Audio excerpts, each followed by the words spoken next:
Welcome. Bienvenue. My name's Kinnan McKinnon, and I'm an assistant professor in the School of Social Work here at York University. And I'm also principal investigator of the Detrans Canada research study, which is the first national exploratory study into detransition and retransition. For me, it's been an honor to do this work, and it's been truly transformative. I'm so pleased that we're here together today to engage in knowledge exchange about detransition, to expand our understanding, and to advance practice. To digest all of this new information, we've planned a full day of thought-provoking presentations and small group discussions. But first, I'd like to start with a land acknowledgement.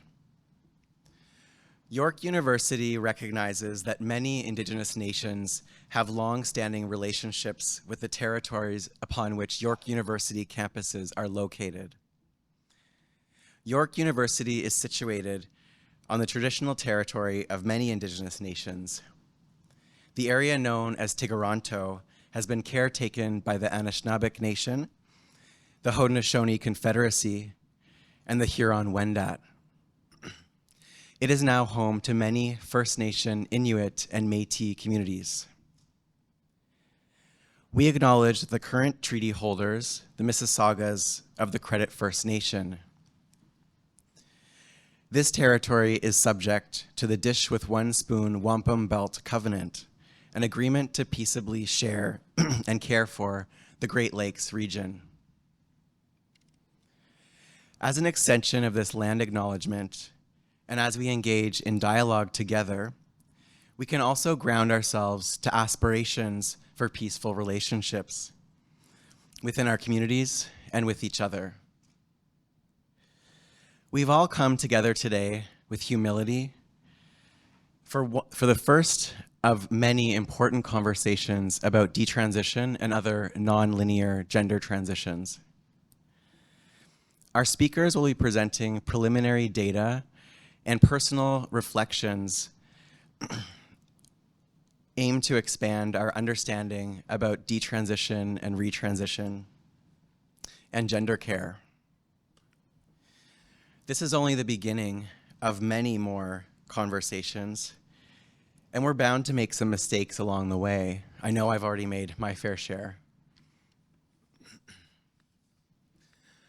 Still, I want to recognize that we're all here with an interest in learning, in sharing insights and experiences with one another to improve our systems of care and to bolster inclusion in our communities. We all bring unique perspectives here today, and we all have a personal stake in topics relating to gender care. We have people in this room with decades of practice experience. Many of us are trans and/or non-binary. We have parents of trans youth here today, as well as parents of youth who've detransitioned. Several of our guests sitting amongst us have themselves detransitioned. And some of these folks have told me that they've been hurt by their medical transition. Through my work over the past year, I've met several people who are currently struggling with transition regret and who've been given the impression that they should suffer in silence, that their experiences are too rare to matter. For some, their main source of detransition support comes from anonymous avatars on the internet.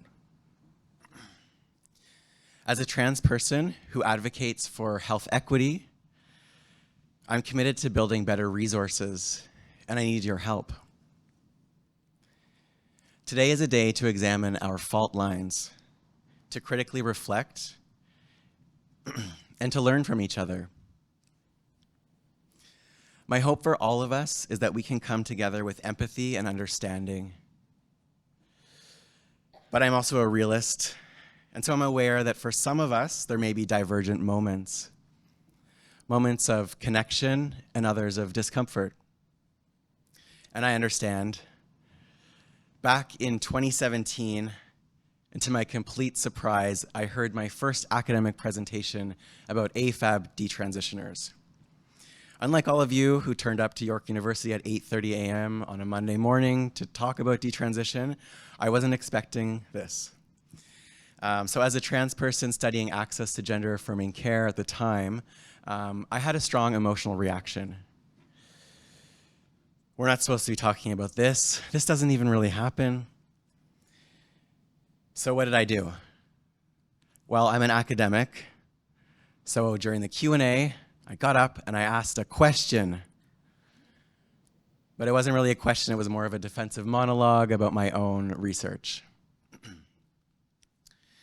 Today, more studies have been published around detransition, and my perspectives have changed significantly.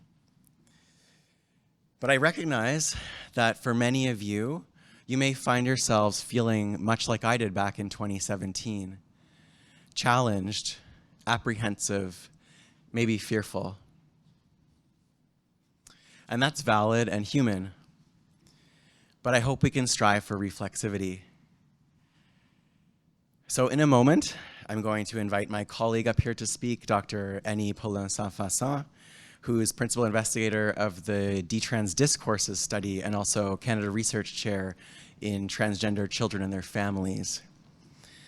But first, I wanted to thank all of you for showing up here today. Your presence means so much to me, but more importantly, it shows your commitment to inclusive gender care. And I want to thank especially all of our speakers. Selecting speakers for this event was challenging because so many of you are doing important and thoughtful work. But at this moment in time, not everyone is comfortable discussing publicly detransition because of stigma in the political context. Annie and I ourselves have apprehensions. Researching and disseminating data about detransition is challenging and emotionally difficult for both of us, and it doesn't come without risks. All our speakers today are sensitive to this context. They're bold, compassionate, and like all of you, they're working toward inclusive communities and building better supports for 2S LGBTQ+ communities, including transgender, non-binary, and detrans people. I have to also say a very special thank you to Dr. Françoise Sussette for preparing a keynote talk. Dr. Sussette was the first person who came to mind when planning this event because she's always been so deeply immersed at the forefront of gender care, advocating for those on the margins. Okay, so now I'm going to invite Annie up to introduce Dr. Sussette. And I wanted to thank you again. Thanks for being here.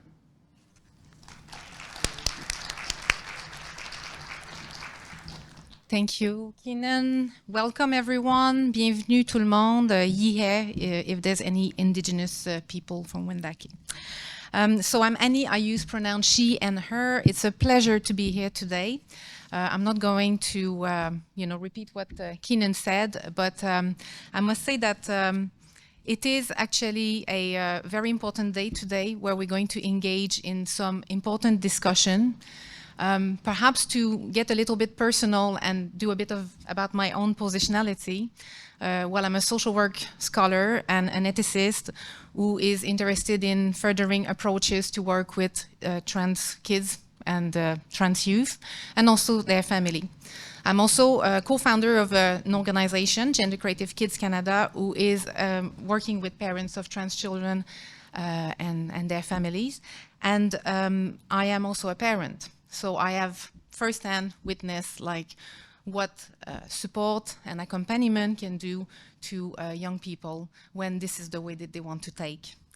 However, nearly 4 years ago, things changed. Someone contacted me from an important media to ask me to comment on the transition. And I was like, I know that there's some young people who will, what we call, desist. And I know that some people will also stop medication, but really, a new phenomenon? this is the way we were talking about it. Obviously, at that time, research was very limited. We didn't know much about it. So we thought that it might be the best time to start really kind of grappling with this topic. And so we decided to, with Gender Creative Kids, submit a funding application to SHIRK. And so we got the first, one of the first grants in Canada to talk about the transition in 2020. And we're going to talk about it today. We'll present some data. But as Keenan said, it is challenging to engage with the topic when you are not aware of this reality. But it's really important to understand that these realities exist, and it is in conversation and dialogue that we will be able to, move forward into trans-affirming care. And so I think it's really important that today we work together with an open heart and that we are trusting each other, and there might be some challenging discussion, but I think we're all here because we want to learn and move forward as well. So before introducing Dr. Susset, I would like to just do a couple of housekeeping, and then I'm going to leave the space. Oh yeah, I need the clicker, sorry, there you go. So we've got simultaneous translation, French to English, English to French. So yeah, it's always going to be the opposite. So if you want to kind of follow, you can just follow that QR code. That's going to take you to a Zoom link. So you can also take the Zoom link if it doesn't work for the QR code. And so if you need simultaneous translation, you can just log on, go on Zoom and put your headset, and you'll be able to get like everything kind of translated. So that's the first thing I wanted to say. Then we're going to have a series of presentation, and as you've seen on the program, we're always going to have like little group work activity in between. So you will see there will be facilitators that are going to work with you. It's not like a really hands-on facilitation, but we thought it was important that someone from the team work with you. They will take some notes. And just to tell you what those notes are for, you saw it in the package. The idea of this symposium is to develop community-driven, data-driven evidence, to move forward with that. So basically the note we're going to take, it's anonymous. So it's not like this one said that and this one said that. It's just to get information and being able to use that later to build the website so that it's really community and data-driven. So this is why the note will be taken. Bathroom, very important. Everyone will need that at least once today. If you need them, they are just on your right coming out of the conference room, and just before the elevator, you turn right again, and you've got all, gender bathroom there. Wi-Fi, everyone needs to be Wi-Fi. You can go on your guest account, and there's no password that is needed. So if you need Wi-Fi, you do that. And the last thing I will say before I introduce our guest speaker, François Susset, is that it's possible that during the different presentation or the discussion that some people feel triggered. I mean, we all did that through working the data and discussing it. When we start engaging with that topic, we all come from somewhere. Some people will have lived experience that might, feel that is more challenging. Some people might know someone with lived experience or love someone with lived experience. And what it does is that's going to bring us into a lot of emotion. And so if someone feels that they need support, if they feel distress, we are a few of us today, perhaps people who's got the label just get up, so but we've got little label written support. So we're all trained social worker, psychologists, or doctors. And so you can come and see us, and we could go to chat and debrief outside the room if needed. So I think it's important for that. So without further ado, I'm going to introduce my dear colleague, François Susset, who I'm working with for a long time now. And so François Susset is a clinical, I'm going to read that because I don't want to forget anything. So François Susset is a clinical psychologist, couple and family therapist, and an educator with over 30 years of experience working with LGBTQ+ individual, couple, and family. She is a member of the clinical team at the Meraki Health Center, located in Jautargues, which is Montreal. Françoise is particularly interested in the accompaniment of trans adult and adolescent during and beyond gender-affirming medical care. She's also specializing in working with families with gender-creative children and supporting families and schools in questioning notions associated with sexuality, sexual orientation, gender identity, and gender expression. Françoise is part of a mentoring team of the GEI Global Education Initiative program at WPATH, which she has been member since 2005. She runs also 4 clinical groups, clinical supervision group, which put her into contact with over 50 clinical people every month. She is the founder of the Institute of Trans Health and former president of the Canadian Association of Transgender Health, CPAF. So without further ado, Françoise, welcome you.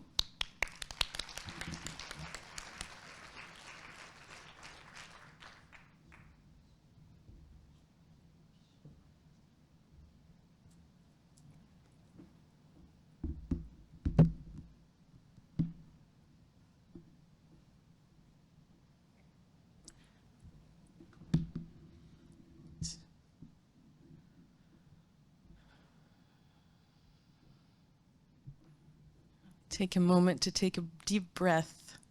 Coming to you with great humility, as Kinnan and Annie mentioned.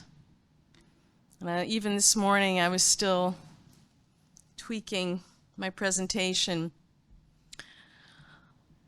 which I titled Welcoming Uncertainty and Change, of Course, in Gender Care. When Dr. McKinnon asked me to open this symposium, I was surprised. Why me? He answered that I was one of the few clinicians who welcome a client's questioning of their gender journey and possible regrets with a measure of calm. My earliest training as a psychotherapist consisted of working with individuals who have survived complex childhood trauma. This is an area of practice which teaches you to regulate your own heart, mind, and body responses in order to tend to what your clients are experiencing. This may be part of what allows me to stay calm. Then there's my own journey as a gender therapist, which has taught me where to stand to best support an individual's gender journey.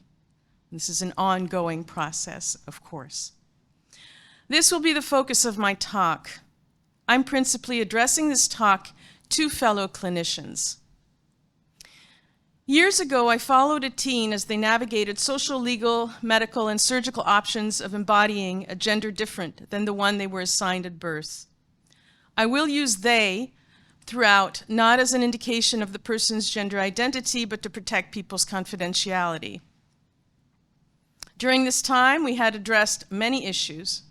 This was someone who presented no significant mental health concerns, but needed support as they came out in various spheres of their life, in particular to their family. Our work together spanned 8 months. A few years later, they came back requesting my help to reverse the effects of a gender-affirming surgery they'd obtained. During this new phase of our work, I asked, of course, if there was anything I could have done differently to prevent this outcome. They answered, "At first, I was angry with you for letting me go through with it. Then I realized that the best thing you ever did was to give me the entire responsibility for my decision." Then they said, "As I was lying on the operating table, I became filled with doubt, but figured it was too late to turn back." My heart sank. My heart sank because once again I was confronted with the profound inadequacies of the system we have created. A system which puts pressure first on our clients to provide a convincing and unwavering narrative of gender dysphoria, should they hope to obtain the coveted letter.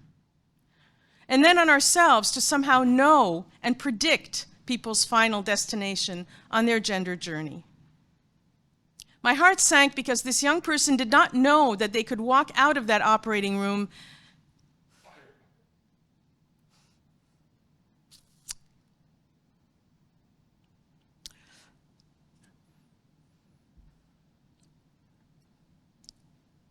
without losing any further access to it and to the surgeon's work and goodwill towards them.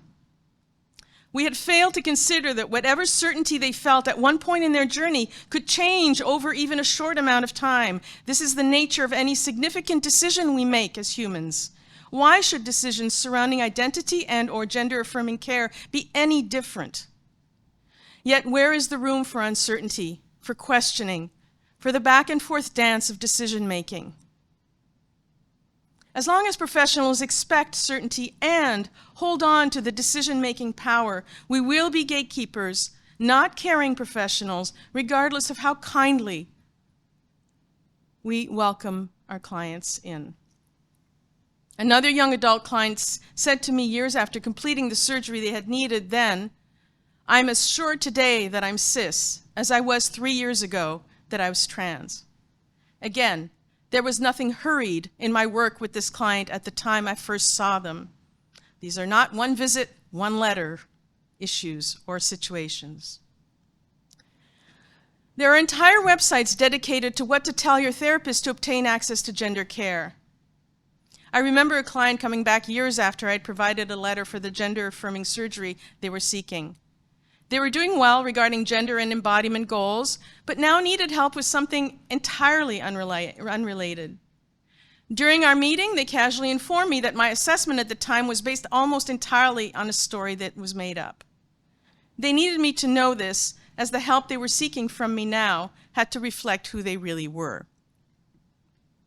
At some point, it occurred to me that people had to be very determined to go to all that trouble of creating stories about their lives to access care. It made me realize that my way of approaching these assessments was at best useless and at worst harmful. I speak from experience.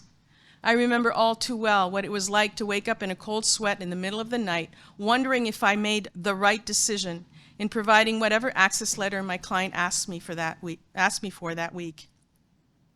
I would review my work with them in my mind and start to question whether I'd covered everything I needed to cover to, quote, make the right decision, i.e. to grant access. And of course, I could always find something. Yikes, I forgot to ask question number 64.3. If you had asked me then if I was gatekeeping, I would have insisted that I wasn't. I was as convinced as many of my colleagues are still today that I was just being thorough. The problem wasn't my thoroughness. Always room for thoroughness. I have no issue with doing a thorough job, but rather the fact that on some level I was on my guard, sensitive to any signs of uncertainty or reluctance to follow my recommendations on the part of my client.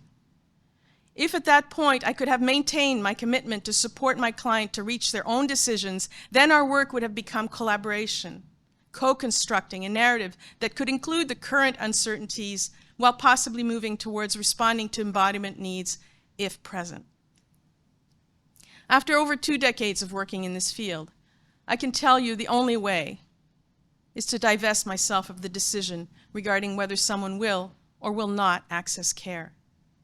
I'm not talking about divesting from our responsibility to assess how the person is doing, what may be getting in the way of moving towards their embodiment goals. Once someone is in our office, we have a responsibility to them to ensure that we conduct an assessment that we would with any client coming to us and bring up issues that we feel might be a hurdle in their journey or bolster existing strengths. The difference is that once I've established that the person can comprehend what they're engaging in, once I've discussed what I see as possible complications along the way, etc., the person makes their decision. The fact is that as health professionals, we are not trained to make decisions for our clients' lives. I have supported people through very painful decision-making processes, sometimes over years, about whether they should leave their spouse, change jobs or careers, move to another part of the world, have children, or come out as gay. Never in over 30 years of practice have I made the decision for them. We are trained to accompany, to address whatever stands in the way of people arriving at their own truths, their own decisions. I'm going to speak to mental health, the question of mental health. For those clinicians who haven't yet come to terms with their inability to know who will remain content with their gender-related decisions and those who won't, the temptation is to use mental health as a kind of divining rod to detect risk of regret. And it is sometimes cited as the reason someone decides to detransition. We are tempted to equate the presence of any mental health challenges, let alone serious mental health illness, as a useful indicator. it isn't. This is not to say that trans, non-binary, gender-diverse folks who will eventually question and choose to detransition can't experience mild to severe mental health challenges. They can. And that's the point, isn't it? They all can. In addition, studies going all the way back to the middle of the last century have confirmed a higher rate of mental health challenges in LGBTQI+ communities, as well as in any other marginalized populations. We know much about the phenomenon of minority stress, right? That belonging to a marginalized group increases significantly the risk of negative impact on physical and mental health. Studies confirm, however, that a good number of people exploring gender and gender care want to be accompanied and helped in their process if the care is informed and respectful of the client's decision-making autonomy. Gender care won't heal it all, but it will help in many cases to remove a significant source of stress and discomfort associated with mental health issues.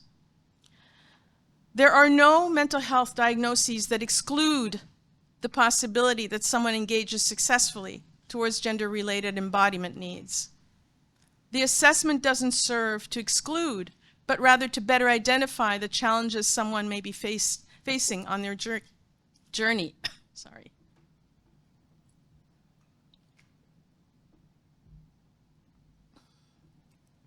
The sexual abuse survivor who is triggered by touch, even from a professional giving care, is a concern. If this person is going to be staying in a facility post-surgery and they need care, how are we going to help this person develop tools and ways of dealing with their stay at GRS Montreal, for example, or here in Toronto? The trans woman suffering from debilitating social phobia, who will need care because things don't stop or end with her vaginoplasty if she chooses to have one. She will need continued care, continued help and support. And I'll talk about where that care and support can come from. The sex worker struggling with addictions and homelessness as she attempts to leave her boyfriend who disapproves of her obtaining a vaginoplasty as it will probably lower her earning potential. Like, we have things to do, folks. There's a lot on the table. There's a lot of ways to support, to help, to get resources. Someone accessing surgery who's homeless, we need supports. We need places people go to have a safe convalescence.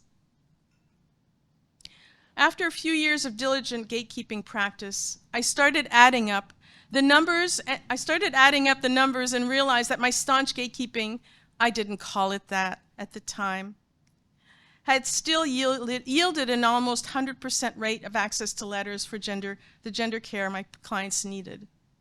I then surveyed informally a few of the senior professionals I knew, practitioners who were leaders in the field of gender care, and asked them to give me an idea of how many people they had turned down for letters of support for medical and surgical gender-affirming care over the years. They all said fewer than 1%, and even then, they mostly delayed, not refused altogether, to provide a letter of access. All this struggle and stress on my clients and on myself, it had to change. There had to be a better way. We have not landed here out of lack of caring. On the contrary, I believe most clinicians working in gender care do so from a place of deep caring and concern for the well-being of all their clients or patients. However, this seemingly comforting belief that, given enough time, psychological testing, and questionnaire administration, we will know the truth about an individual's gender identity, gender needs, and gender journey has actually placed us in an untenable situation. We have painted ourselves into a corner, and if we're honest with ourselves, we can let ourselves feel all the discomfort it brings us. Some people want to journey with us. Studies confirm that a good number of people exploring gender and gender care want to be accompanied and helped in their process. But not everyone does, nor should they have to do so. There's something ethically profoundly problematic, isn't there, in forcing clients to see us? To engage in a therapeutic or counseling process against their will, where it is our objectives that matter more than theirs? How does that shape the therapeutic relationship? How can we believe we are helping someone who feels no need for our services when we're not even, I go further, who resent having to be there? We are not all there is, folks. Many individuals have journeyed on their own, often over years, with the help of friends or with the help of peer support groups, to the decisions they are making about what care they wish to access. Some people have been conscious since they were 3 or 4 years old that this is the path that they need to follow. So when we're called upon, what do we have to offer? The first thing I would say is we must welcome uncertainty. We must welcome doubt. And we must welcome the journey.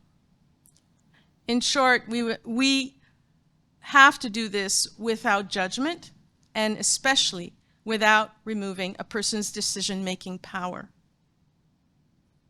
Because if I were to see someone who's really thinking about whether they have kids or not, but I say to them, ultimately, it comes down to my decision.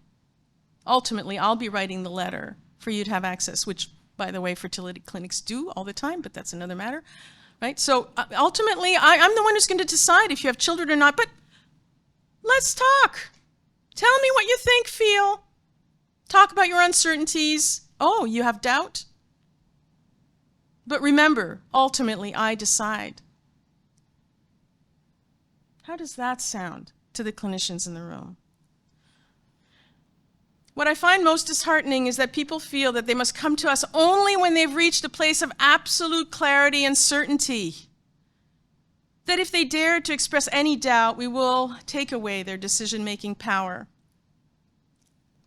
As my dear friend and colleague Marie de la Chenelière, a trans woman over 70, who recently transitioned in the last 10 years, puts it, I asked myself so many questions, and I still do. Is this right for me? Is this what's best for me? We need to be able to pause in the process. Our certainty can be fragile. Sometimes it's a comment made by someone we care about, or sometimes it's something we read or we read. Doubts come in all forms, from all places. Uncertainty may not necessarily be about identity, but about the embodiment needs.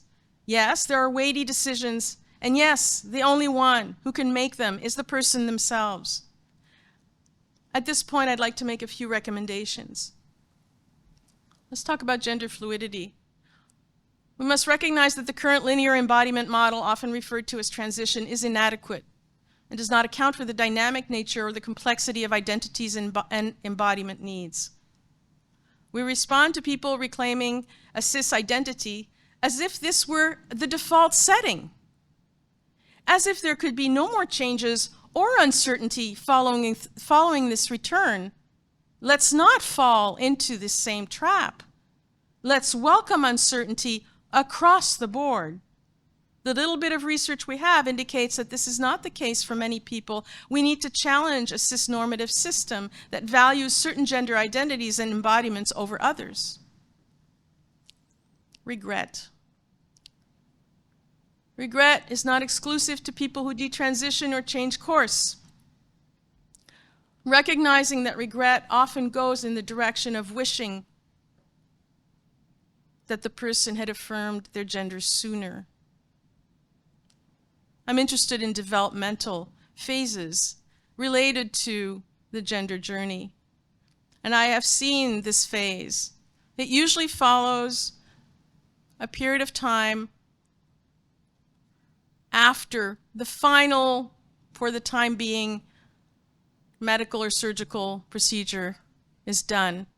And if I'm still seeing the person, they'll come in and they'll say, I've been feeling really sad and I don't understand why. And then we deal with the grief and the loss of all those lost years, the regret. And don't think it's only the 50 or 60-year-olds or 35-year-olds. I've had my share of 20-year-olds in my office crying about their lost years.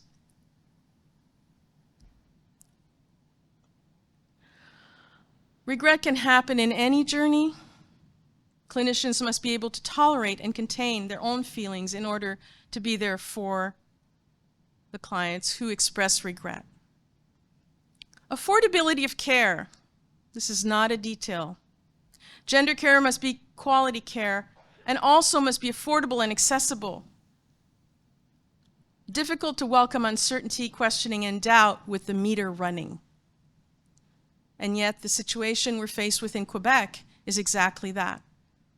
The public health system has basically divested itself of any responsibility to accompany, to support gender journeys. People pay out of pocket. It is wrong, immoral, and illegal. Public systems must deal with their own fear and ignorance issues. Oh, trans health is so complicated. No. But you do need to know what you're doing and have a sense of what you're talking about. What oftentimes public systems don't realize is that they frame it as, well, we can't treat that problem. We're not equipped to treat that problem. It's like, no, that's not what you're doing. You're not treating a problem. You're basically not making services available to an entire part of the population, a vulnerable population. I'm not sure that that's entirely acceptable, and it certainly doesn't seem very legal to me in terms of government's obligations to provide care to their tax-paying residents. Quality of care. Services must be informed. Training is needed to move the focus from gatekeeping to informing, ensuring the person is being given the most up-to-date information. Ability to accompany in the journey wherever it takes the person. One of the saddest things I hear from the folks who reverse course or detransition is how alone they feel. That they don't feel they can come back to the healthcare provider to get the support they need.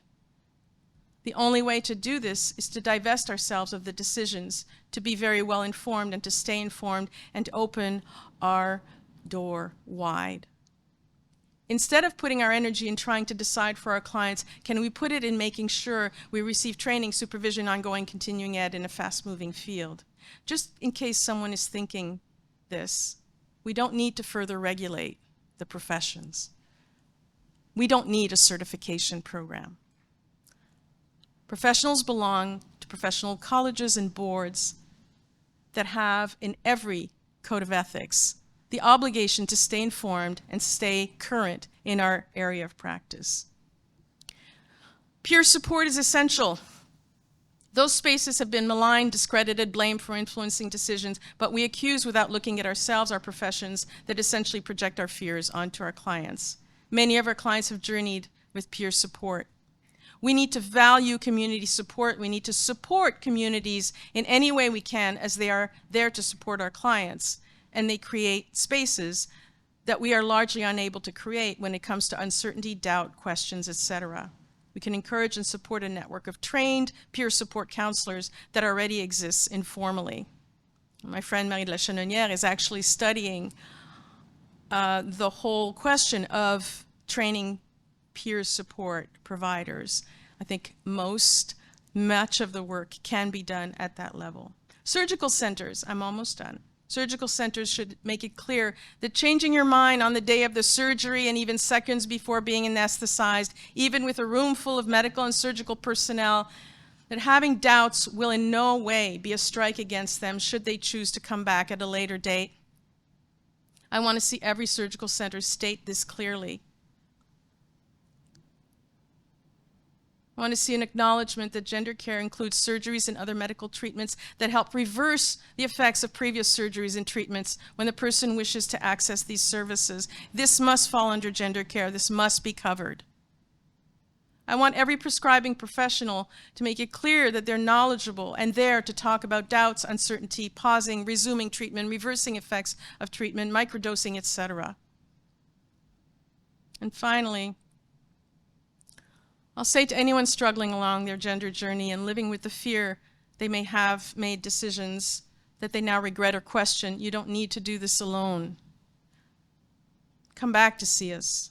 We will not be angry or disappointed, and we want to be there to help. Clinicians, open your doors wide. Do everything you can to make it possible for people struggling with these issues to see you.